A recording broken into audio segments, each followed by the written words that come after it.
A Lua Superior 4 se transforma mais uma vez, agora numa versão tomada pelo ódio. A pressão que eu senti vendo o Rantengo nesse episódio foi tão forte quanto a pressão da Lua Superior 1 durante o primeiro episódio dessa temporada. Foi algo assim absurdo. A pressão que ele colocava nos personagens, só faltava eu cair do sofá junto ali. Eu penso, meu Deus do céu, calma, quase que eu pulo pra trás do sofá com medo junto. Eu juro que eu fiquei. Foi uma pressão que eu juro que foi comparável à do Kokushibo no primeiro episódio dessa temporada. Eu me senti uma casa. Quando ele encontrou o Kokushibo lá na reunião, galera. Pô, aquela reunião que tu não quer encontrar aquele teu colega de trabalho. Mas enfim, hoje vamos falar sobre o episódio 7 dessa terceira temporada de Demon Slayer, salvando mais uma vez a sua noite de domingo com esse vídeo e, em retribuição, você pode salvar a minha noite de domingo se inscrevendo no canal e mantendo o sininho ativado para sempre saber quando tiver vídeo novo sobre essa temporada de Demon Slayer, beleza? Começamos então esse episódio com o Tanjiro exatamente do frame onde a gente parou, vendo ele prestes a cortar o mini Rantengo, aquela cena que já frustrou a gente no final do episódio passado, que foi cortada. Se ele não conseguiu cortar o Rantengo, o pescoço do Rantengo, pelo menos a cena foi cortada, né? Não, alguma coisa foi cortada, que foi a cena no final do episódio passado. Mas a gente vê essa continuação da cena no começo desse episódio e claro, né? Assim, ficou aquela coisa no meio termo ali, tava pra cortar, mas quem sabe não cortava e tal. Mas óbvio, né? A coisa nunca é tão fácil assim. O que Demon Slayer mais faz é conseguir fazer essas viradas de jogo onde uma hora os mocinhos eles aparentemente estão numa extrema vantagem, outra hora os vilões eles do nada conseguem virar o jogo e eles passam a ficar nessa vantagem, e foi isso que a gente viu, foi essa virada que a gente viu no começo desse episódio com um sexto, ou pelo menos era isso que o Tanjiro pensava, um sexto Rantengo aparecendo com um visual completamente avassalador e amedrontador. Uma cabeça um pouco maior do que eu gostaria. Eu, particularmente, acho que a cabeça dele poderia ser um pouco menor, proporcional mais ao corpo. Quem sabe ali os clones não tenham sido todo absorvidos pra cá. Enfim, né? Foi só um detalhe bobo, né? Mas o Rantengo que aparece nesse episódio que o Tanjiro a princípio pensava que seria um sexto Rantengo, não era esse o caso, mas sim se tratava de uma nova versão fundida das versões anteriores que representava o ódio. Inclusive, a sua habilidade que a gente vê nesse episódio, né, se constitui da manipulação da madeira. O bicho é basicamente o Hashirama aqui, né? O Hashirama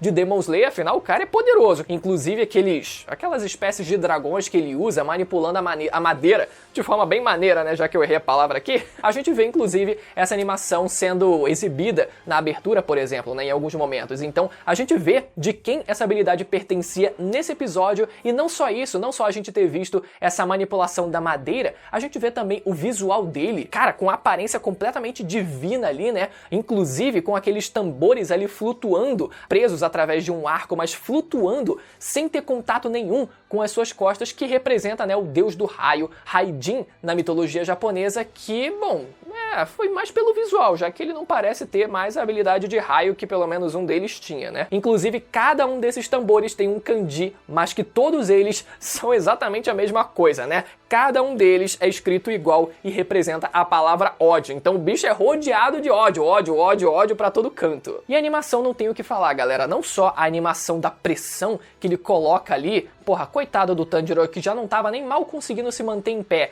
O Genya, então, nem se fala. Ele já tava ali, só já recarregando a arma dele ali sem ser notado, né? Só na encolha dele. E a Nezuko também já no chão, coitada. Então a situação realmente tava feia pra eles, né? A gente vê, inclusive, a animação que também foi bem legal, assim quando ele aparece e começa a enfrentar o Tanjiro, ele tentando se desviar ali da manipulação de madeira do Rantengo. Foi uma animação bem legal. E o que diabos aconteceu, né? Essa foi a grande pergunta que talvez tenha deixado a gente na dúvida. O que aconteceu com esse novo Rantengo? O que é exatamente ele? Porque se a gente for recapitular, a gente tinha no começo do arco aquele Rantengo que hoje tem a sua versão em miniatura, mas era exatamente aquele, só que com uma estatura normal, de ser humano, de demônio normal, que acabou depois sendo dividido, e a gente vê não só ele próprio assumindo essa versão em miniatura dele, mas assumindo depois outras 4 cópias dele, né? Outras 4 versões dele. Só que agora o que a gente vê nesse episódio é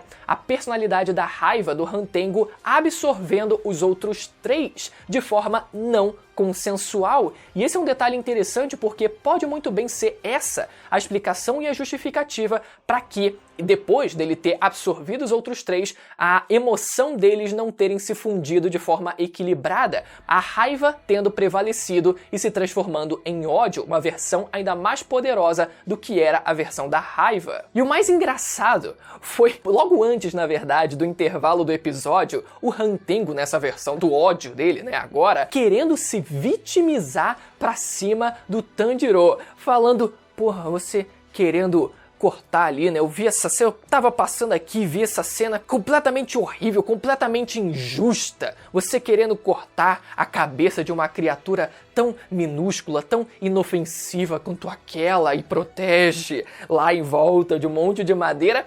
Cara, o Tanjiro, ele parece ter ficado quase que sem resposta ali. Ele responde uns negócios ali dizendo, ele fica sem palavra, porque ele não consegue acreditar no que ele tá ouvindo. Sabe quando o maluco vem com um argumento que você simplesmente não tava esperando de tão absurdo? Ele ficou desse jeito. E a gente tem a conversa, o diálogo, a troca de farpas entre eles, que, foi muito bom. Mais adiante no episódio, vemos o Tokito de gente ainda preso naquele vaso de água. As 72 horas acabaram, galera. Primeiro ele tenta sair com aquela técnica, né, usando a sua primeira técnica da respiração da névoa, que não adianta de nada, só que ele fica numa lentidão, mas é uma calmaria que, meu Deus do céu, eu senti que poderia ter andado um pouco mais rápido, ou ele ter se desesperado um pouco mais, ou ele ter demorado um pouco mais para ser preso nesse vaso de água, mas, cara, foi uma lentidão que pareceu até exaustiva de tanto tempo que se passou. Enquanto isso, o Gyoko, ele aproveita para ir atrás daquela cabana, né, que estava ali próxima a eles, para tentar saber o que estava acontecendo ali dentro, né? Ele estava suspeitando que existiam algumas pessoas escondidas ali, ele foi atrás para saber o que de acho estava acontecendo, e a gente vê a cena aqui. Primeiro, vemos ali o Haganezuka-san, né, forjando a espada de 300 anos, era onde ele estava ali trabalhando na forja daquela espada, né, tentando consertar aquela espada tão enferrujada. Vemos também o Kanamori, que era outro ferreiro ali, o ferreiro do próprio Tokito, inclusive tentando proteger o Haganezuka, tentando avisar ele que tinha chegado a lua superior e tal, se colocando no caminho, sendo atacado também e não adiantando de nada, e depois a gente vendo o Gyoko puto e atacando o próprio Haganezuka-san. E ali ele sofre aqueles cortes, só que o nível de concentração do Haganezuka-san era tamanho que ele continuou completamente concentrado no seu dever e admirando aquela espada como se fosse uma obra de arte, e isso irrita de uma forma o Gyoko ao ponto dele se sentir desafiado com aquilo que ele estava presenciando na sua frente, né, na frente dos seus olhos, que fica um aqui, outro aqui, né, enfim.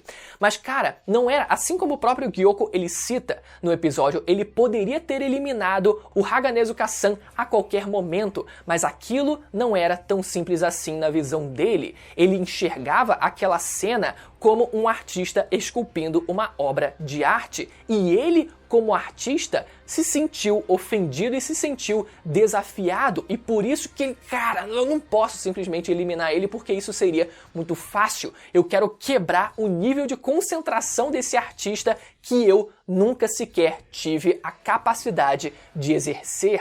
E o Gyoko, ele percebe algo estranho naquele homem que estava corrigindo aquela espada. Ele percebe que ele não parecia um velhote daquela vila, não parecia ser o chefe, por exemplo, daquela vila. E a gente vê ali o antebraço do Haganezuka-san e finalmente temos a grande revelação. A sua máscara cai e vemos o rosto dele, galera. Porra, não é a primeira vez que Demon Slayer faz isso com a gente. Demon Slayer já fez isso com a gente quando tivemos a revelação do Inosuke, por exemplo, né? Sendo um modelo, praticamente, quando ele tirou a sua máscara, tendo aquele rosto completamente afeminado. E é basicamente isso que tivemos aqui, esse recurso que tivemos aqui sendo usado novamente, mas que teve o mesmo impacto, eu diria até maior, inclusive. Ainda digo digo que a cena da revelação no mangá foi mais intensa do que essa cena no anime, porque no mangá eu senti uma intensidade maior ali na revelação, isso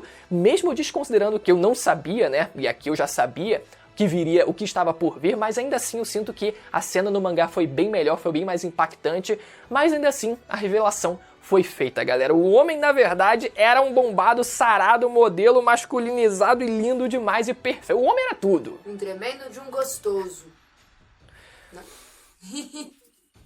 E voltando para o Tokito, a gente vê o Kotetsu, que era o menininho, né, o ferreiro menininho, que ele aparece para tentar ajudar o Tokito, só que aparece um peixe do Gyoko ali. Aquele peixe foi muito engraçado, aquela aparência daquele peixe com braços e pernas e com bigode. Na verdade, um dos braços tinha uma espécie de, uma espécie de foice, uma espécie de machado, coisa do tipo, que ele usa para fincar na barriga do coitado do garoto, que acaba levando ali um golpe num ponto fatal do corpo dele. Mas ao invés de se preocupar com ele próprio, ele vai e tenta ainda assim ajudar o Tokito, que estava preso ainda, né? Ele aparece lá e sopra o ar da boca dele para que o Tokito pudesse ter um pouco mais de fôlego para tentar sair daquela prisão. E foi muito engraçado porque quando a gente para pensar dele soprando o ar para dentro da boca do Tokito, ele soltou mais foi gás carbônico do que oxigênio, né, pra dentro dele. Mas finalmente, depois das 72 horas, ele consegue usar da sua técnica, uma das técnicas mais poderosas dele, inclusive para conseguir se libertar daquele vaso de água. Inclusive a animação nessa cena foi muito bonita ali, dele finalmente exercendo ali a sua técnica e conseguindo